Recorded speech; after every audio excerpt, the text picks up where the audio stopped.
Amis photographes et vidéastes, bonjour. Aujourd'hui on va parler de préjugés qui peuvent vous être assignés en tant que jeune photographe et vidéaste. J'en ai énuméré plusieurs qui m'ont été assignés en tant que jeune.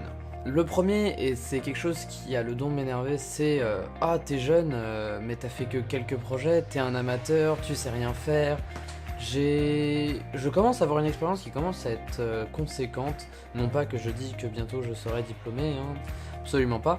Mais que je commence à avoir un certain bagage, que ce soit dans la démarche client, dans tous les aspects de la photo et de la vidéo, comme on la connaît à l'heure actuelle. Je commence à avoir un certain paquet parce que ça fait maintenant 1 an et demi que je bosse constamment depuis maintenant... je pense que je bosse au moins 2 heures par jour là-dessus. Quand je parle juste par exemple, juste pour de la démarche, je passe au moins 2 heures par jour. Ça paye pas ses frais pour l'instant, mais bon, je suis en train de réviser mes techniques. Beaucoup de choses vont aussi tourner sur votre manque d'expérience. Ouais, ok, on est peut-être jeune. Ouais, ok, on a peut-être pas l'expérience d'un mec qui a certains, mais on n'exerce pas les mêmes prix et bizarrement les prix que j'affiche t'intéressent. Tu peux pas tout avoir au bout d'un moment. Tu peux pas avoir un mec qui sort d'Hollywood, qui a filmé les Gardiens de la Galaxie ou même le Seigneur des Anneaux et qui se retrouve ah bah je veux bien filmer votre mariage pour 300 €. Hein. 300 € pour un mariage, c'est vraiment rien. Faut que vous arriviez à vous dire ça, hein, les gens. Alors, toutes ces choses qui sont importantes, notamment les mariages, j'ai eu que 2 clients en mariage pour l'instant, et c'est 2 clients qui vont me recommander parce qu'ils ont juste été super contents de mon travail.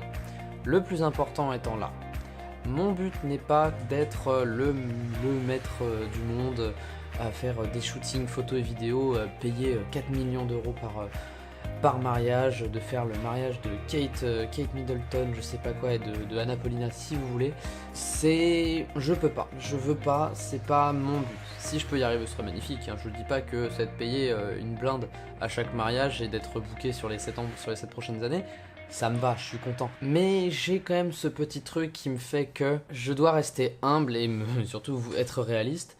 Je ne pense pas être le meilleur vidéaste au monde et le meilleur photographe qui va révolutionner le monde du mariage.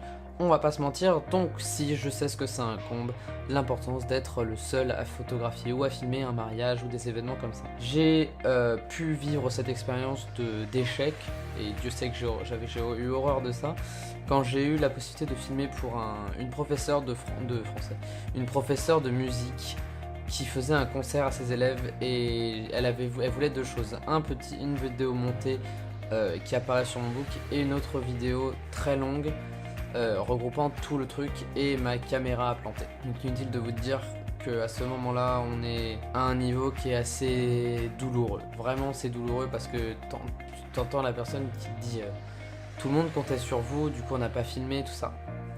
Et quand tu réalises ça, en fait, tu te dis ah oui, merde, ça fait mal au cœur. Ça fait vraiment mal au cœur. Donc si on sait ce que ça incombe d'être responsable de la vidéo, responsable de la photo, on sait aussi que pour une entreprise, les photos et les vidéos, c'est quelque chose de méga important. On le sait, ça. On n'est pas complètement débile. Je veux bien qu'on soit jeune, mais on n'est pas débile. Ensuite, va y avoir un autre type de gens qui vont vouloir vous prendre pour des cons. Mais alors là, mais pour des cons. C'est genre, ah oui, mais t'es au courant que t'as pas le droit de faire ça, moi je connais un... Vous allez entendre beaucoup des moi je connais un photographe. Vous allez en entendre mais des millions. À part c'est des gens avec qui vous entendez bien et qu'ils vous ont jamais critiqué. J'ai eu l'expérience avec une cliente qui était très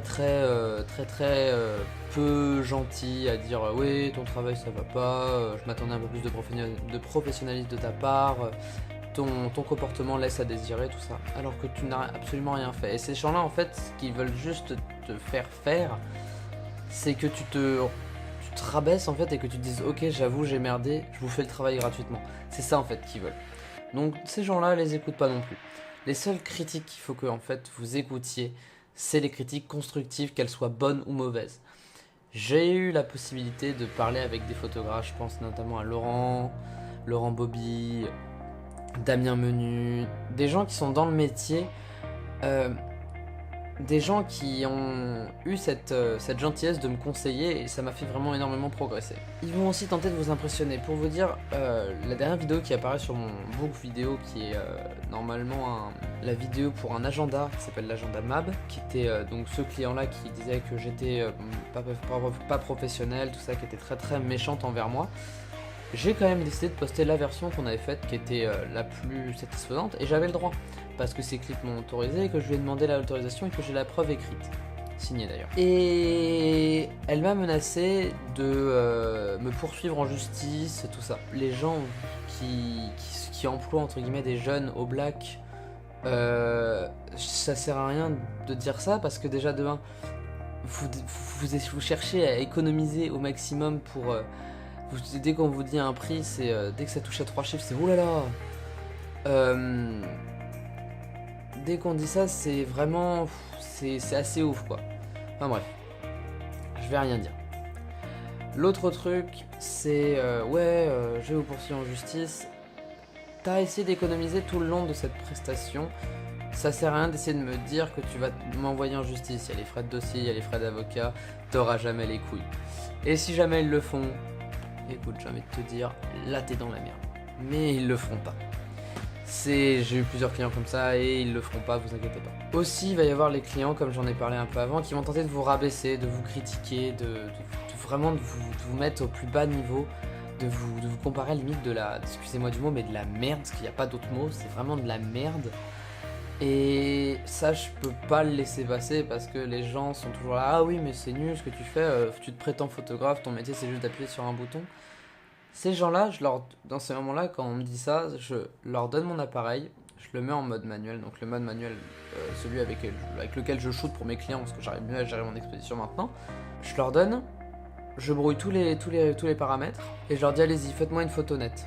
Pour l'instant, personne n'y est arrivé. Et je leur dis même, si jamais vous arrivez à faire une photo nette et correctement exposée, je vous rembourse la séance. J'en ai toujours aucun qui est arrivé. Donc ça pour dire qu'il faut pas vraiment écouter les gens qui ont des pensées négatives sur vous, faut vraiment pas y penser. C'est pas quelque chose qui va être bénéfique pour vous. Voilà, moi j'ai fini avec ce petit sujet sur les préjugés qu'on pouvait avoir en étant jeune dans le monde du travail.